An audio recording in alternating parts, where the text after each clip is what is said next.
Welcome to CBC Arts Exhibitionists. I'm your host, Amanda Paris. The pandemic has put a spotlight on the way that we live, especially for those of us residing in dense urban environments.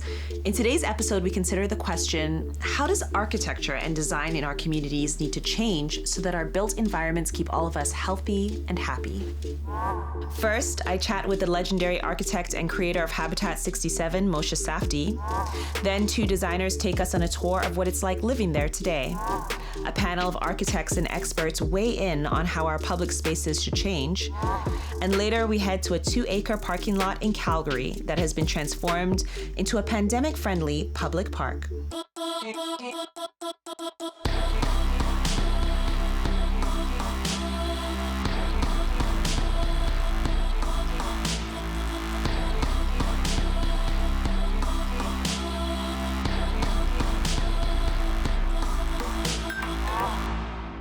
Moshe Safdie is a critically acclaimed architect known for creating some of the most innovative buildings in the world.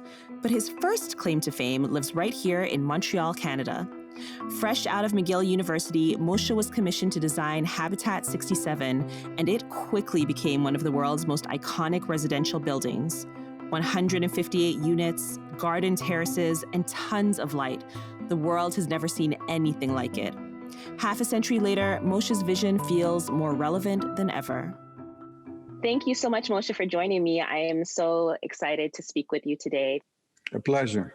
So I would love to talk a little bit about, one of your most iconic works. You reimagined the apartment building when you were in your 20s by designing the iconic Habitat 67 in Montreal. Can you walk me through what the problem was that you wanted to solve with this building? Well, I was fortunate to receive a traveling fellowship when I was in my 5th year at McGill to study housing in North America. And basically the picture was, on one hand, public housing projects being built all over Canada and the United States, high-rise extruded apartment buildings, where people basically seemed pretty unhappy, double-loaded corridors, dark spaces, no outdoor space, and generally a concentration of poverty in one building. And so I came back with a feeling that we got to reinvent the apartment building. We had to come up with a building type that's dense enough to be urban and in the city, but that gave you houses with gardens and privacy and streets in the air, no corridors, fresh air. But the underlying theme was, for everyone a garden, make an apartment into a house. So, that was a very long time ago, but if you were to describe your checklist of design elements and values for a Safdie residential building, would a lot of those be the same as what you built for Habitat 67? What would be on that checklist? Well, everything on the checklist would prevail. The question is, can we reproduce it in big numbers and have it affordable to the large mass of the population?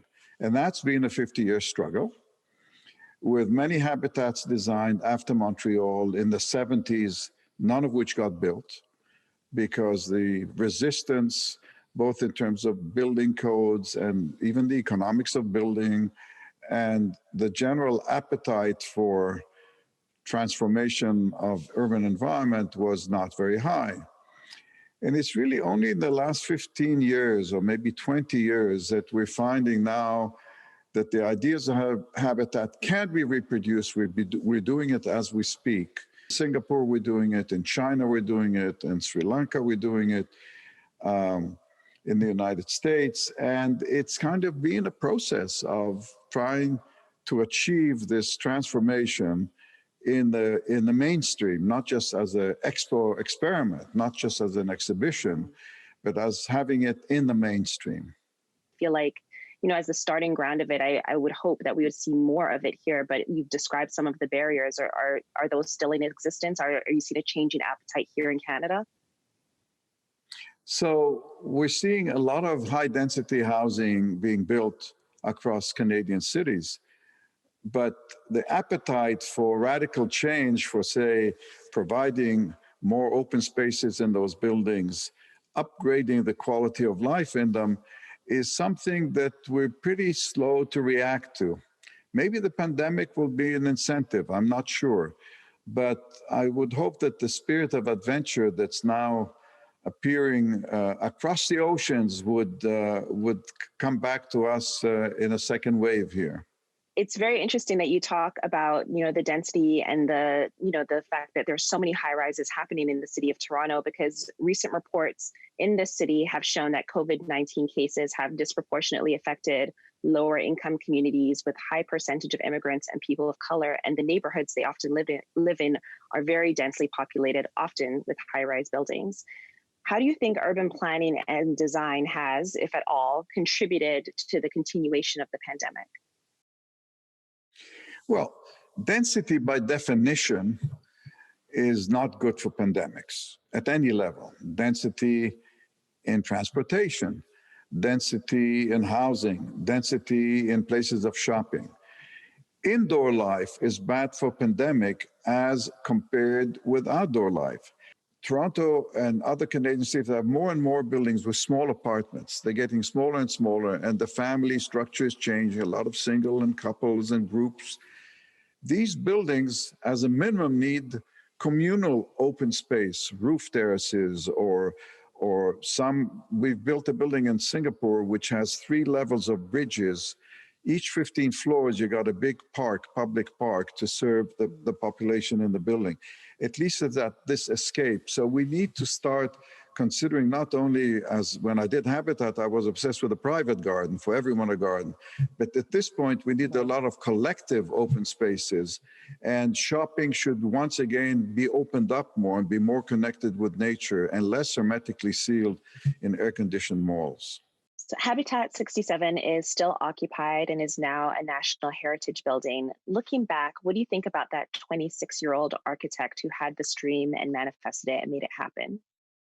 It's an interesting question, because when I go there now, it's as if I'm observing something designed by someone else. It's such a time span that it kind of feels like, how the hell did he get away with it, that 26-year-old? And in that sense, I think of it almost as a fairy tale, because I think if a 26-year-old came forward today and had to build a project for a public agency with civil servants running the show, Ed Churchill was the head of the Corps of Engineers of the Army. These were civil servants, and they had the courage to embrace and support and realize a project that was rather radical and rather experimental and pretty risky. So it seems today like a fairy tale in terms of a confidence in a young person who has never built a building in his life.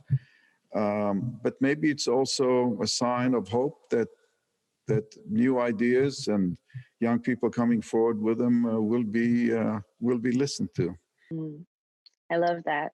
Well, thank you so much, Mr. Safdie. It's been a huge pleasure speaking with you. I'm a big admirer of your work, and it's been wonderful. Thank you very much. I enjoyed it. Coming up, we see Habitat 67 through the eyes of Byron and Dexter Pert, 2 visionary designers whose lives and work have been influenced by living in this iconic building.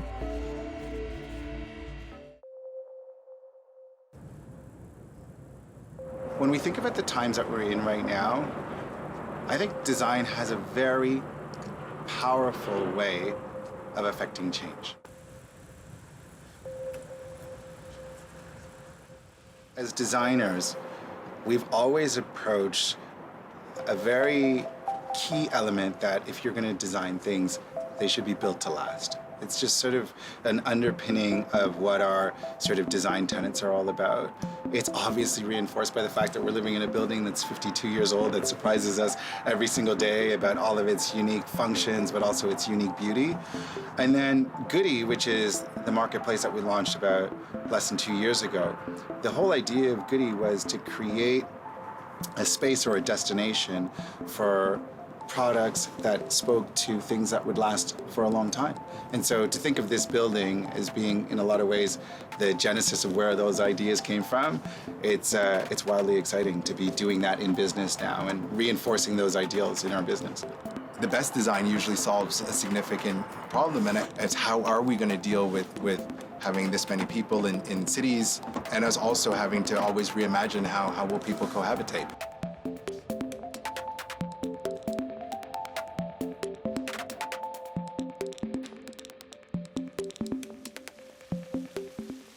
Moshe Safdie was already thinking about the way we were going to live in the future. And then you think about that now, I'm not sure that the buildings that are being created as a general statement are thinking about the way that we're going to live in the future. And I think a lot of people are now finding, not just amidst the pandemic, but even after where we are right now, that their spaces are not necessarily livable for these times. And probably were not that livable for the times independent of whether there was a pandemic or not. How will we live together in the future? How do we connect as humans? And we see it every single day when you're walking across your neighbor here.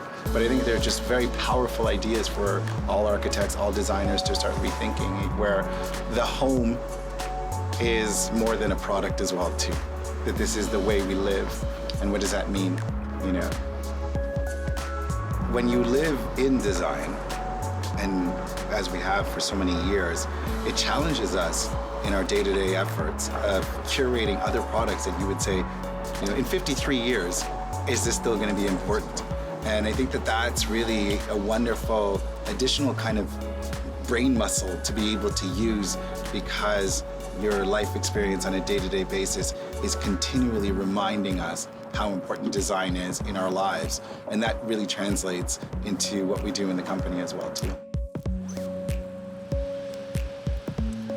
We feel quite blessed to be in a building like this that has so much history and has so many shared stories. And I guess in our own way, we're continuing that fabric of a narrative as well too. It's become clear over the past 7 months that our public and private spaces need to change. The pandemic has forced the design and architecture industry to come up with new plans for our spaces. But who is being included in these conversations and decisions? Joining us now is a panel of experts who will look at how architects and city planners can engage communities in designing their neighborhoods and structures. Dory Tunstall is the Dean of the Faculty of Design at OCAD University. Donna Clare is the Principal Architect at Dialogue in Toronto. And our moderator for today is Zara Ibrahim, a public interest designer who has led some of Canada's most ambitious participatory design projects. Over to you, Zara. Thanks, Amanda, and a huge thanks to Donna and Dory for joining me for the conversation today. And I'm super excited, so I'm going to get right into it. Donna, your architectural firm has been doing a ton of work right now, and specifically looking at how spaces will have to change post-COVID-19. And would love to hear a little bit about some of the projects that you've been working on. Oh, we're working on a variety of projects, from a sports and entertainment center to a new art gallery to some research labs and university classrooms. So a wide range of projects, all facing different issues. The academic environment is really interesting right now in terms of how do you allow students to connect virtually as well as have the hands-on learning that is so essential. And how do you do that in this new way of social distancing? Great. And Dory, we've been making all of these big changes in the way that we work and play and how we live. And one of the things we want to sort of talk about a little bit today is understanding, who should we be talking to and who should we be having dialogues with about these designs and developments, and how should those conversations be happening? Well, urbanist James Pitter had talked about on social media the other day that we've actually done our work to build COVID-friendlier spaces for the middle class, but we haven't really thought about how to make our cities COVID more safe, I guess, for the working class as well as the poor and the homeless. So I think that's one area that we should sort of expand our conversations with. And then again, the focus that I've been really thinking about is how we address the youth. So we have a project that we're doing now, It's My Future Toronto, which has brought together education, industry players such as the Globe and Mail, Wolf Oland, Sidley, Juliet, Microsoft, particularly their Minecraft team, Oya Media, Operation Prefrontal Cortex. So all of these groups have gone together to help with the City of Toronto government provide the opportunity for 8 to 12-year-old Black, Indigenous, and POC youth to design Toronto's recovery from COVID-19 and systemic racism, thinking of like the next 3 to 5, 10 years, which is their future. You know, I know this is something that's really important to you, Donna, and your firm. And so just wanted to hear a little bit more about what does it mean for you at Dialogue? What does inclusive design look like in practice? It's so important today to make sure that we broaden the conversation, that we bring in users from really diverse and broad ranges of perspectives. And one of the things that we always encourage ourselves to look around the room and say, who isn't included in this conversation? Who is underrepresented? And how do we amplify those underrepresented voices? And, you know, access and equity to those conversations is so incredibly important. We know that we can't design the world to be equal, but we can design a world to provide equal access. And that's really what we're focused on. So I want to wrap with a question for both of you. I think there is a massive opportunity to rebuild after COVID-19, if we're even in the after yet. And I think there's a lot of goodwill in the urbanism community, and folks need to understand how they can best engage and contribute to a more fair and just urban environment for all. Do you have any recommendations for planners, architects, urbanists, city builders, if folks call themselves city builders, as to how they can more meaningfully engage with this conversation around equitable cities? I think it's really important for us to get out and talk to the communities and engage them people participate across all age ranges, from the 8-year-old to the 80-year-old, because I think the more that we can design our cities to be inclusive and safe and welcoming, the better we all will be. And if we can design for the 8-year-old and the 80-year-old, all the rest of us will find our place. And I think for me, I think it's also, I'm really driven by the Indigenous notion of all my relations and how that affects. So it's not just people who are involved in this process, but how we think of the water, how do we think of the land in and of itself, how do we think of all the animals, and how we actually have to co-inhabit space together. And so I think the more that we reimagine our cities in the sense of how we design for all my relations, the situation around COVID is not just a pandemic. That pandemic is tied to ecological changes that we've done, the changes in our relationships to animals in the natural world. And so the more that we take into consideration all my relations in that sense, I think the stronger and more resilient our cities will be, but also more inclusive to those that just are not human, but have a lifespan of their own that needs to be taken in consideration. Well, I have to say thanks to both of you. I feel hopeful about the practice of co-creating our future cities with both of you involved in helping in the ways that you are. And thank you for making the time today to have this conversation. Coming up, we head to Calgary, where one architecture firm has turned a parking lot into a public park. Landscape architecture is about making outdoor public spaces for people. If you can kind of think about how do you incorporate amazing colors that will bring warmth, and how do you incorporate lighting so that it's a safe, joyful place to be all year. I'm Liz Reeford. I'm the principal landscape architect at Public City Architecture. Most of our work is not just about trees and plants and grass. It's actually about building infrastructure, like bringing the interior and the exterior together into cohesive urban places that people can really use in playful ways, in creative ways that allow people to come outside and enjoy themselves in new and different ways. High Park is the newest park in Calgary. When COVID hit, there was a lot of people that were flocking to the limited park space that there was in the neighborhood. So the Neighborhood Association saw this as an opportunity to start finding other places in their neighborhood that could potentially add to their park spaces and could allow people to go outside, gather together in groups and still stay distanced from each other. It's a 2-acre site, so it's huge. So it was an underused parking lot. The Calgary Parking Authority wasn't seeing a lot of people parking up there. We've redeveloped it into a public space for people, which is really exciting and precedent-setting.